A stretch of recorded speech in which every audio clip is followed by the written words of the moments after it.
ఒక వార్త చూడండి, కొంత ఎమోషనల్ అనమాట, ఒక హార్ట్ టచింగ్ వార్త ఇది. రామన్న పెళ్లికి రాయే, నాన్న అన్న ఇద్దరిని కోల్పోయినా నువ్వు వస్తే వారు లేని లోటు కొంత తీరుతుంది. కేటీఆర్కు ఆహ్వానం పంపిన ఓ ఆడబిడ్డ బాధ్యతగా కర్తవ్యంగా భావించి నవిత పెళ్లికి వెళ్ళి ఆశీర్వదించిన కేటీఆర్ బీఆర్ఎస్ అండగా ఉంటుందని హామీ. ధ్యానబోయిన నవిత బీఆర్ఎస్ కార్యకర్త కూతురు.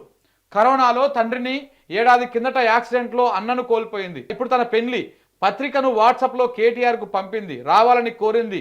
ఆదివారం సిరిసిల్ల జిల్లా నర్మాలలో జరిగినటువంటి నవిత సంజయ్ పెళ్లికి కేటీఆర్ హాజరయ్యారు. రామన్నను చూసి నవిత ఇలా భావోద్వేగానికి గురైందంట. ఈమె ఒక బీఆర్ఎస్ కార్యకర్త కూతురంట. సో ఆయన కరోనా టైంలో వాళ్ళ నాన్న చనిపోయిందంట.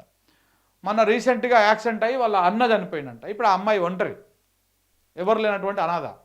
నాకు ఎవరు లేరు అన్న, నువ్వు వస్తే పెళ్ళికి వస్తే కొంత వాళ్ళు లేరు అన్నటువంటి బాధ నాకు కొంత తీరుతుంది, నువ్వు కొంచెం పెళ్ళికి వచ్చిపో అన్నా అని చెప్పేసి వాట్సాప్లో ఆ వెడ్డింగ్ కార్డ్ని పంపించిందంట అమ్మాయి కేటీఆర్ గారికి. పంపిస్తే ఆయన పెళ్ళికి పోయిండు.